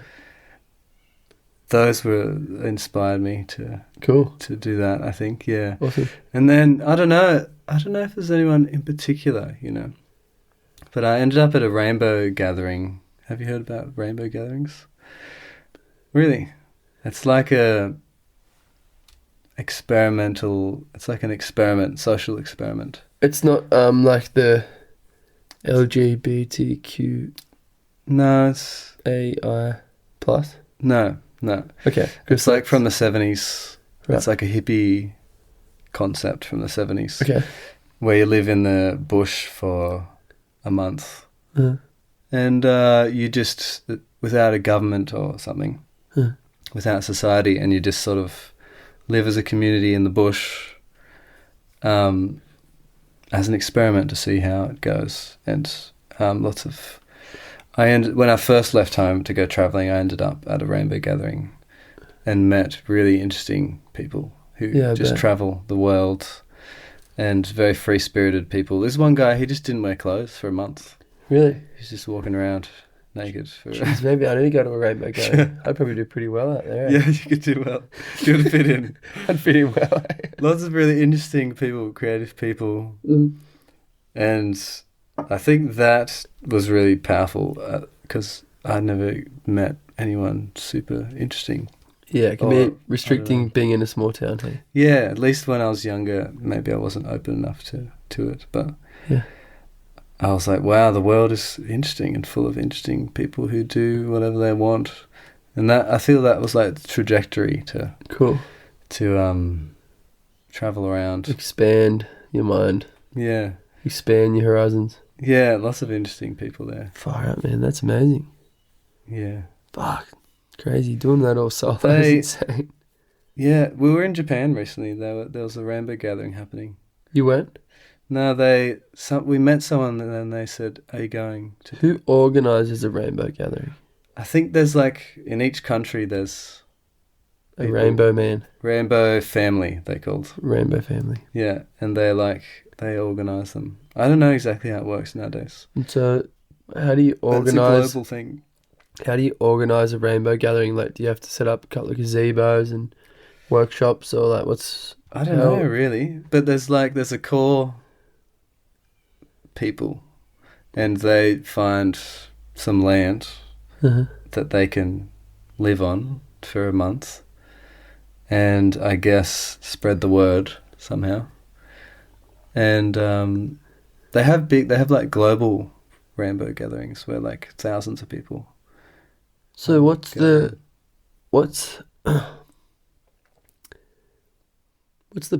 purpose of a rainbow gathering? Are they there to educate people? Are they there to connect, just have like a kind of community of connection and openness where everyone gets to just come and be themselves? Like, is there workshops? Yeah. Are people coming and offering things and exchanging? Like, what's going on at a rainbow gathering? All of that stuff, I think. All of it? Yeah. Okay. But I'm not like the expert on the gatherings. If there's any rainbow experts, I'd love to have you on the show. Yeah. That's really interesting. Like, I think there's a website now that sort of connects everyone. Okay. But when I went, there's like a cooking area. There's no gazebos. It's all very natural, sort of. And there's a cooking area with like huge pots. Where are you getting supplies? Like, where do they get supplies? Well, the core people who put it on bring the supplies. For a month? Or are they going back and forth and getting stuff? Maybe some people go out every now and then. Okay. During it. Because you give donation, every meal they bring a hat around and you can give donation if you want. Right. And I guess the donations go towards the next one as well. Yeah. And so you don't pay for it or anything. And you all stand in a big circle and sing before you eat twice a day. What do you sing? They have like rainbow community songs. Rainbow songs. Yeah. Is it a cult? It's kind of cultish. Cultish. Yeah. But it's like there's no philosophy behind it. Okay. And there's no like leader. Philosophy of peace and openness. Yeah, maybe. Yeah. But when I was there, I was like young. I was like 21 or something. And there's a bunch, and it's just like I'm there. There's a bunch of younger people there, and not really doing anything in particular. Just sort of hanging out in the bush. Did you do the whole month? I was there not the whole month. Yeah, I came like 1 week in or something. Wow. Yeah, but everyone's just being really, I don't know. It's sort of like open and encouraging. Society. It's like one of these open lifestyle festival. Weaselstock festival vibe, but there's no festival involved. It's just like people getting high and shit out there. I didn't think that they were, to be honest. But there was people were smoking weed, but there was no alcohol. Yeah, but they're all trippy people in general. Yeah, no one was taking anything. Wow. I think there's rules that you're not supposed to have any drugs or any technology there. But no some gear, people have no phones. Yeah. But it's this old thing. This is so new to me, man. Yeah, it's a real thing. They're sort of underground. But now they're above ground, I guess. I kinda wanna look into this rainbow festival what's it called? Yeah. Gathering. Yeah. Rainbow gathering. Yeah, Shit, you man. should. What the hell? Yeah. Crazy. But when you ask and about, worldwide. They're worldwide. Like India's got one. Yeah, I went to one in India actually. Really? Yeah. For a few days. It was kind of, I just sort of... Weird or good? Well, it was a little bit weird because India has its own culture of like... Weirdness. Well, they Rainbowness. Yeah, like they don't really need... They've got their own society and culture and They don't connection. need rainbow It didn't people. seem like they needed the rainbow experiment there. That was just my opinion at the time. Like, people are... Already rainbows. It seems like they're already rainbow over there, yeah. Yeah. Yeah. Wow. But they're all over the world. And that was the thing that got me travelling. Wow. I guess. That rainbow time. Crazy, man. Yeah, yeah. Lots of people without money and just with lots of visions, yeah. And just making it some of them reality. whacked. There's got to be some wacko visions in there, surely. There was wacko people there. Has to be. There was wacko people there, for sure. You give there was a couple. that many people... But very grounded people as well. That air of freedom, there's got to be... There's always your wackos. Yeah, definitely. There's also some of the wisest people you probably ever come across, right? Yeah, totally. Yeah, it's one of those times. Oh, very interesting. The rainbow. Yeah. I like it. All right. So you got your inspiration for the travels and just kind of life, your life vision from there. What would you say your inspiration, where do you derive your musical inspiration from? Yeah, well, it's hard to pick a specific thing, really. I can jump in if you want to. I mean, I would think from what I've seen when you guys are playing, I'd think Sigur Rós has definitely got an influence in there. Yeah. Yeah, yeah. But I know there's more. Anyway, yeah, well, that's me trying out. Musical inspirations. Sigur Rós, Radiohead. Yeah. True Radiohead. Yeah. Is there a bit of Black Sabbath in there with Sundial? Black Sabbath for sure, yeah. What was my... I was explaining to someone what I thought Sundial was like. Yeah. Let me think here. I said Black Sabbath, and I said the Cranberries. Yeah, yeah. And I said there was another. Yeah. But when I heard it, someone was like, "Oh, what are they like?" And I'm like, "They're kind of like Black Sabbath, the Cranberries." And people are like, "What?" Yeah, crazy mix. I had like these three. I can't remember the third one, but I had this trio blend, and people were like, "What? What is in that blend?" I'm like, "You got to hear it." Like, yeah. Last year was crazy. I'm spewing. You guys aren't playing this year. Yeah, I know. Yeah, it's a bummer. But yeah, one of our friends, described it as ethereal grunge. Ethereal grunge. Yeah. Wow. Which I always really liked. I do like that. Yeah. Ethereal grunge. Yeah. Or ethereal metal. Yeah. It is. Yeah, it is kind of. It's kind of bang on the nose, really, isn't it? Yeah. Yeah, there's definitely a sound that we. There's definitely a sound to the band. Heavy. It's heavy. Kind of throbbing. Yeah. Quite piercing. Yeah, emotional. Emotional. Yeah. It's definitely piercing. When you pull out the violin, you're like hitting them high notes, and Shane is just like, yeah. It's all going on. You fucking like, whoa! You're in the crowd. You're like, holy dramatic, shit! And it knocks you off your feet, doesn't it? Yeah. Yeah, it's funny when we're writing songs, we could play around with music, and then we're like, oh, but that's not very Sundial, so we won't. That's not us. Let's just put that over. Us, yeah. Let's put that to one of the other 5 bands. Yeah, we'll pass it on. Let's pass that to one of the other 5.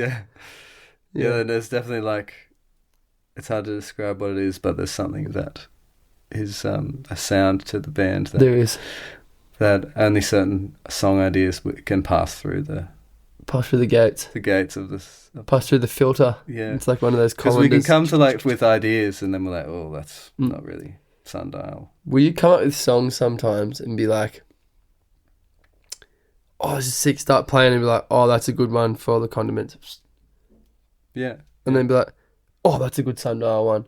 Ooh, that's Ferndance. Like when you're fiddling around, do you categorize your kind of, just playing around? Yeah. You'll play and be like, oh, that makes real sense to go with this band or that band or this. Or Yeah. Yeah. Yeah? Not so much with the Condiments. Because Jacob's kind of takes the lead, huh? core songwriter. Uh-huh. But with like Sundial and Ferndance, they'll be like, yeah, I'll play around and then it'll be either one of those bands, or it'll be neither. Quite different / not really. Yeah, like one, yeah. Different but similar. So different / not. They're all very melodic and very technical, would you say? Would you say your songs, the songs you guys are playing are quite technical? They are. Very they technical. Are for me. Yeah. They are. Yeah. I mean, there's no just sort of like, it's never just sort of just slow and throbbing. Complicated. There's that throbbing kind of grungy sound, all the little parts. There's a lot of moving parts, isn't there? Yeah, it seems like we like to make songs difficult. You seem you like to make things hard for yourself. Yeah. But it seems, it's a part of a good song, or at least what we think a good song is. Yeah. Is a song that's intricacy, hard to play. Yeah. Yeah, I have to be quite sober, like playing with. Okay. Sundial. Interesting. Yeah. So very clear-headed. When you're playing, are you sober? Well, most of the time with Sundial, I'm close to sober. So if you guys are playing, say for example, you're playing. So last year when you played at Weasel, that was a fucking phenomenal show. Yeah. That was unbelievable. I was very clear-headed for that show. Okay. Yeah. So you were late too. 8 p.m. Would that be right? Yeah, we were playing. So you didn't drink. I didn't drink much. Partake in anything up until that point. Yeah, not until that point. And Ferndance. Ferndance is the same. It's the same? Yeah, very I wouldn't. Sobriety is your. I need to be probably more. With Ferndance? Clear with Ferndance, yeah. I'll have like a glass of wine or like one beer or something. Yeah. But with the Condiments, I can be asleep and I can play the songs. You can get absolutely fuck-eyed, doesn't matter. Yeah. they're so ingrained in my... You've played them so many bloody times. Yeah, and I guess they're less complicated in a way. Yeah. And I guess Jacob's sort of taken that role of... Does he have to take it on sober or no? I think he has to be pretty sober, yeah. Especially for his voice, like his singing voice has to be strong, and if he drinks a bit and like croak him out a bit. It might, I think like he definitely takes care of his voice on the day of a show. And he probably isn't talking to you, he's probably like trying to... Sometimes when I see him he is kind of a little... Yeah, he's probably saving his voice. Avoidant when he's got a show. I've noticed that and I'm like, is he off me or no? Yeah, because he can lose his voice. Right. Like at a party. If he, so he's keeping those vocal cords for what? For the show. For the duty at hand. Yeah. That makes sense. Yeah. Wow. Yeah, no, at Dragon, we played at Dragon Dreaming Festival a month ago. Yeah. And he was like a vow of silence on the last day. Because we had to play on the last day. Wow. And he was like, not talking. Don't ask me anything. Really? Just so that he could sing well. Like, we were there to play music. Yeah. Yeah. But you can get carried away and lose your voice. I bet. Yeah. Yeah. Far out, true. Yeah. There's a bit more involved than seeing someone get up on stage. I mean, like he's just been at the band smacking beers and carrying on, and then he gets up and plays the show and off he goes again. It can depend on the style of music, I guess. Yeah. But a lot of bands do that. True. Probably, yeah. Yeah, they do. With Sundial, it's particularly difficult to pull off some of those songs well. But we've played some wild shows where everything is very loose and it's just feeling pure emotion happening. Just figure it out as you go.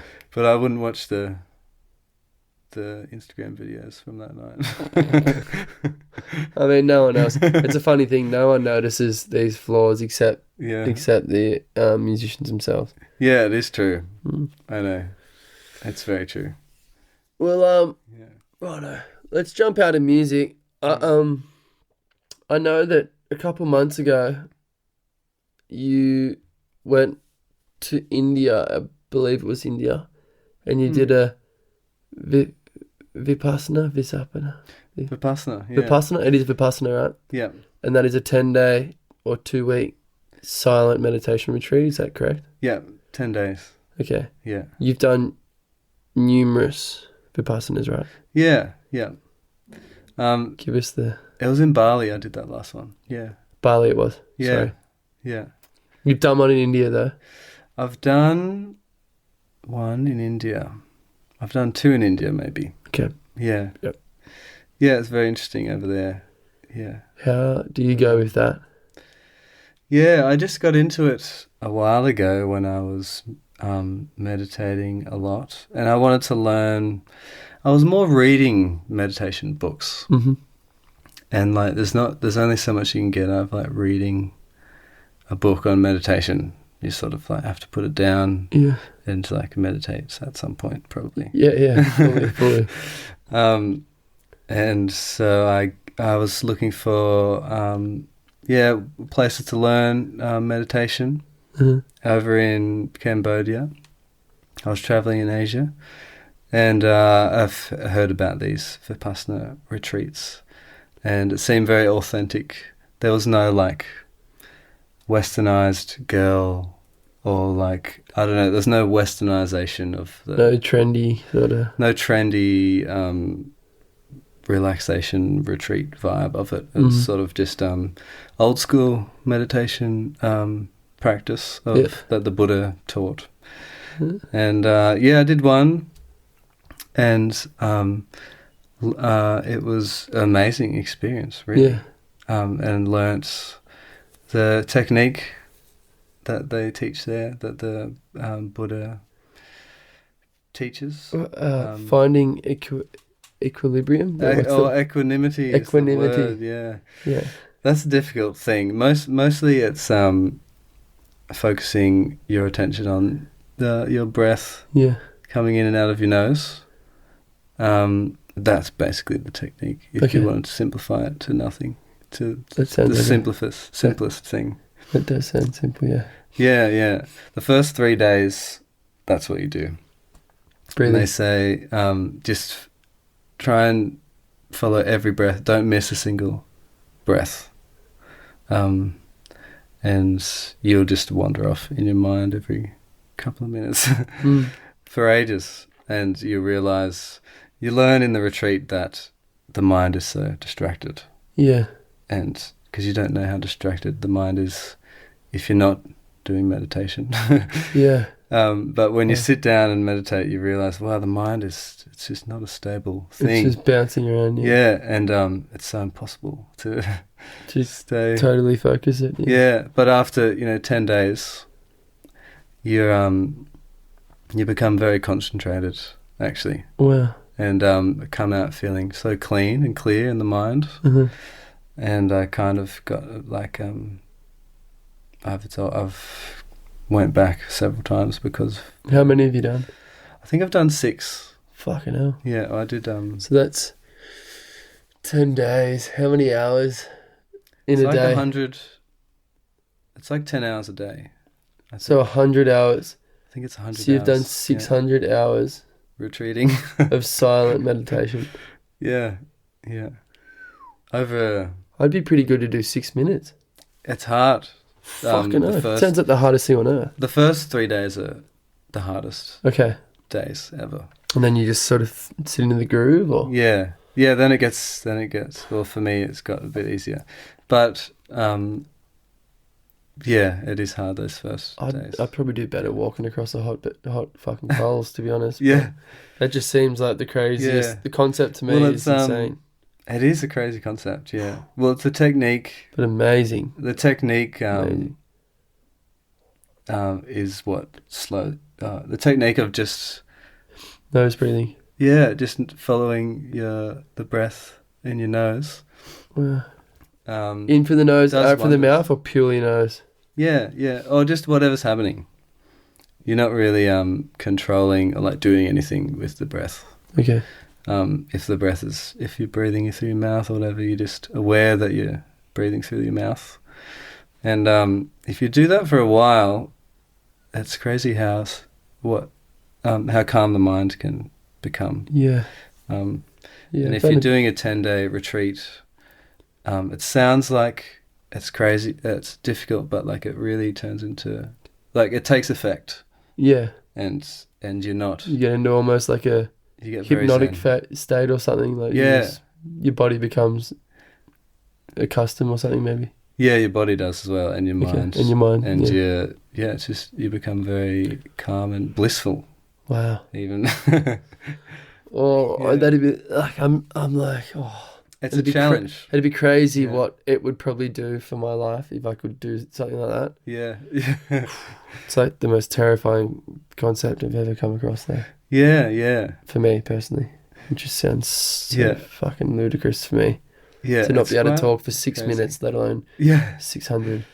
The not talking is not too hard compared to the sitting still. Oh, man.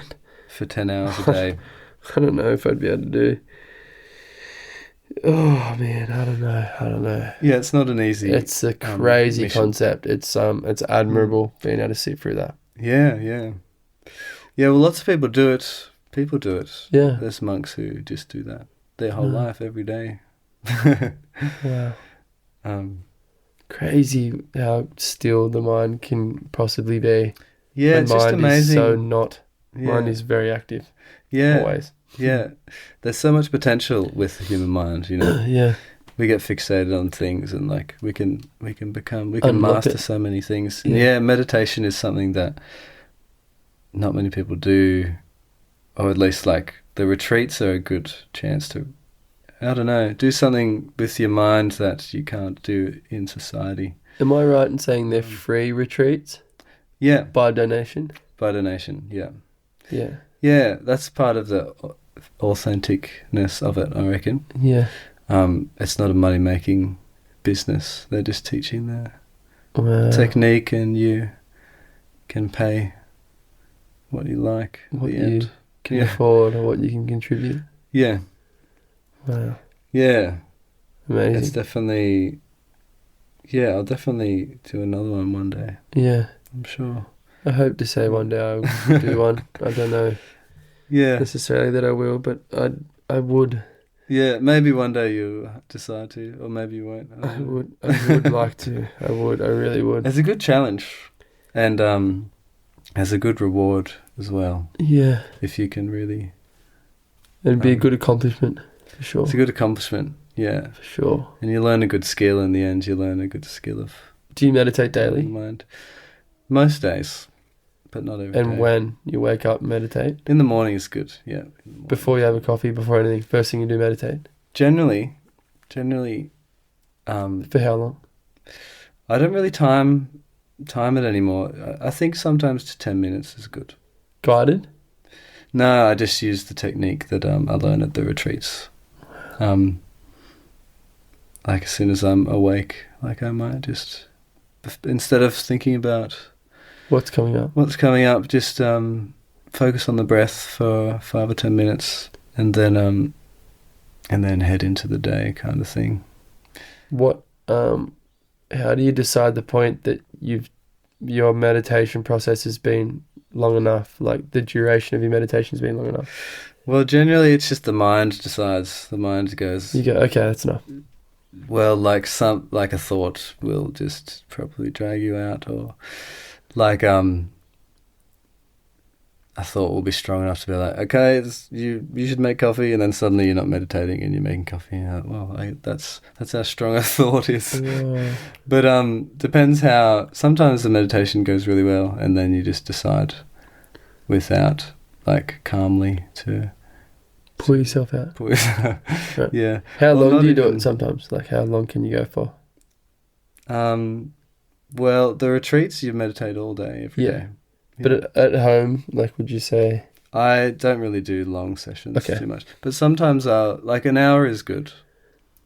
An hour is long. But I won't meditate longer than an hour at home. Well, an hour is unless I want to, but generally not. Wow. Yeah. But cool. But I'm not too strict with myself. Yeah. with how long. You don't put rules. I like to meditate short times throughout the day. Like, if I'm standing like in a line, waiting for something, like I'll meditate for a minute or something. Really? And yeah, it just seems to be a good thing to ground yourself throughout the day. Just bring you back to take yourself away from your surroundings and just bring you back to just awareness. Yeah, or like even, like basically take yourself out of your thinking mind and into like where you are. Yeah. Stop worrying about the future for us. What's coming? 1 minute of the day is it's good enough. It's not that hard, really, is it? I mean, it's not that ludicrous of a concept, really, is it? Yeah. It's almost should be practiced by everyone. Really. Yeah. I mean, I'm not an expert, but I find it really useful in my life. Yeah. Yeah. I mean, fuck, you're surely getting pretty close to expert level. 600 hours. It's a lot. No, that's not close to expert at all. No, those monks must be just great. They must have pure control of their minds, almost, huh? Yeah, well, I guess they're just not reactive to anything, you know. Like some of those monks who, I guess they would feel pain, but they wouldn't really react to pain in a painful way. I don't know. It's crazy to see. Like, it's crazy to imagine what's going on with them. What they can do. Yeah. Yeah, they're definitely very serene. Yeah. Yeah, and just very equanimous, calm, and happy. It's crazy. Yeah. At peace. Pure peace. Yeah, but I'm interested in feeling emotions. Like, yeah. And experiencing the ups and downs of life. Yeah. I don't know if I am cut out for being a monk. Yeah, I'm not sure if you're keen to be totally equanimous. Yeah, exactly. Mm. Yeah. What do you what would you say at the moment? What are you most fired up on at the moment? Well, yeah, I'm kind of in between places. I just finished I don't have any big musical projects happening. Mm-hmm. Yeah. I just finished doing a short film a couple of days ago. Mm-hmm. Made music for a short film. Yeah. And that was my project for about a month. But I just started making like electronic music a few days ago. Really? Yeah. Doofing? Yeah, kind of like techno. Wow. And I was taken into this world of making techno. For the last 3 days, I've just been working on this track. Yeah. And it's been fun. Sweet. I wonder if I will do more of that. Yeah. It's something I've always avoided, like electronic music. Yeah. I can't say I've ever seen you delve into that. Yeah. But I've been to so many like electronic parties like recently. Yeah. I feel like I'm... So that's your thing, you're fired up on electronic at the moment? Maybe. Cool. Maybe that's it. Yeah, I've been researching, like I've been looking into it and listening to a lot of techno and trying to make some. Are you doing any with instruments or purely on like... I was just working on digitally on the computer? Yeah. Wow, cool. But really what I want to do is make orchestral music, which is basically the opposite. Yeah. But I've been studying music notation and working like composing. Yeah. Just online, and I'm trying to get more into composing. Orchestral music. Yeah. But yeah, I've just been on a tangent of making techno. Right. You just mentioned before, you mentioned composing for films. Like what films or how many films have you done that for? I did. I've done 2 full-length films. Yeah. And I just did this short film just a month ago. And how are you composing music for a film? Lots of watching the film lots and of ways. Composing over the top. Or? Yeah. Okay. Play to the film. Yeah. And what are you mostly playing to? Mostly playing. Well, I've been using the guitar, electric guitar, a lot. Yeah. But strings, violin and cello and piano and bass. And I've got some software that I can play around with, just like spacey sounds and things. Yeah. Synthesizer is pretty good in movies nowadays. You can do a lot with like synths and stuff. Yeah. But anything that I have at hand, I have like a room in my studio with just all the instruments are there, and I can just grab anyone that I need at the time and give it a go. Lots of experimenting, but it took me a while to do this last film. Almost a year, I feel like I was working on this film, because it's like an hour and a half of music, so it's a lot of songs. What kind of film is it? It was like, it is about the cyclone Tracy that happened in Darwin. Yeah. 1972, I think, when it destroyed the city on Christmas Day. Yeah. And these Darwin filmmakers made this film and gave it to me to make music for. Yeah. So there's some dramatic parts. And some very sad parts. But the first half is kind of character building. Wow. And everyone's happy. And some static strings things. When you were saying like the character building and that, I was thinking, imagining like the Jack Sparrow. Oh yeah. That's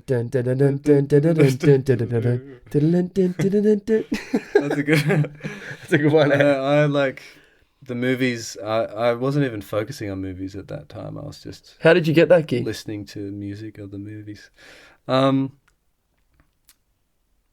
Randomly, my friend, I was working on my first film, and I was like, oh, I'd love to get another one lined up. How did you get your first one? First one I got through, there's like a platform you can... Online? Yeah, and you can, it's like for actors. Okay. And you put up a profile, and people who are making films can search where you're from, what's your experience. And I put one up for like music composer and got this random job. And this guy, he wanted a violin player in his movie. And so, acting, playing, as in behind the camera, like so video part. He just wanted me to do that. Okay. And so we went to Seal Rocks and I played in this film. I remember you telling me about this. And then I was like, oh, I'd love to make the music for the film. And he said he didn't have anyone, so he gave it to me. Cool. So I kind of went there. All you, solo? Yeah. Cool. Yeah. It was lots of learning. Yeah, because you can't make music that... It's not about making good music that you like. It's like you can make a great song, but it's just not suitable to what's going on the screen. Yeah. So some songs are really suitable to what's happening on the screen, but like they're not necessarily great music. Yeah. So it's swapping over from like trying to make good music, great music to just suitable. making what's suitable to what's happening. And that was the learning part, because I can make a nice tune that I like, but to make a tune to make it fit, is really difficult. Whole different thing. Right? Yeah, it's sort of like, what instruments do you use? What and often it's too emotional if you make like a nice thing. It's got to be really subtle. Interesting. So a lot of learning in that regard. Yeah. Cool. But the action parts are always fun, like in the Cyclone movie. Very dramatic, big sounds and crazy stuff. But now, have you kind of built yourself a profile or like a name as being a composer for film? So you're continuously getting more jobs through that, like. Yeah, well, I'd hope so. Cool. I'd like to get more. Yeah. I've just been lucky getting a few of these jobs in a row. Awesome. I don't have anything lined up at the moment. Okay. But I'd like to keep doing it. I feel like I've just scratched the surface. Yeah, getting into it. And I feel like I'm relatively good at it now. Cool. So I just throw into the deep end, no study or anything, you know. Yeah, cool. But the second film is I'm really proud of. Okay. Tracy. I don't know. Is that what it's called, Tracy? Yeah, they don't really get released immediately. Yeah. I think they do like film circuits and stuff. And I don't know when it will be released or where. It's like a B-grade Australian film. Cool. But it will be somewhere, someday. We'll find it. Yeah. I'm keen to see it. Yeah. Yeah, everyone keeps telling me that they want to watch it. Oh, amazing. Sounds great. Yeah. Sounds great. Yeah. And so, like, in the coming years, what are you excited for? What's coming up? Projects? Plans to travel? Yeah, well, What's I'd like to coming do up? another Sundial album. Okay. We've got like 6 new songs or something. Sick. So we've sort of got an album. You almost got, that's an album. We've almost got an album. Yeah. We're actually going to do some recording in next week because I don't know his name. He's like making a surf film. Maybe his name's Isaac or something. Do you know him? Not Russell. That's probably a lot of people. Isaac. He really wanted this song of ours in his surf film. Okay. But it's not recorded. So we have to record it next week to give it to him for his film. Cool. Hopefully that'll spark this album happening. Yeah. Yeah. I actually have a question for you. Yeah. So the song I use for the intro song, It's Still Noise, is a Cure song, a small snippet from it. Yeah. And I think next year I'd like to actually get something that isn't already a song, because I'm sure maybe there'll be some point of copyright or whatever. Yeah, true. Would you be keen to make a little intro song for me? Totally, yeah. All right. I could do a Cure vibe. I'm sure you could. I mean, I've heard your music. I could probably filter through what you've already got and find something I like. Yeah. But like, we could work a little something there. That could be good. Yeah. What are you using at the moment? Is it? The Cure. What song is it? M. Oh, okay. Like the letter M. Yeah. I'll show you after this. Yeah. Cool, man. Nice. Well, I'm looking forward to it. I can't wait for this weekend. See you playing again. Yeah, yeah. And appreciate you squeezing me in when you're meant to be getting ready for the big weekend. Yeah, that's all right. I'm mostly ready. And yeah. thank you, Blake. Thank you, Jake. Thank you for coming on. Thank you for sharing. Yeah. Appreciate your time. Appreciate everything. Yeah. And can't wait to see you guys play this weekend. Yeah. Me too. I'm feeling excited. Very good, mate. All right. Thank you, everyone. Goodbye. Goodbye.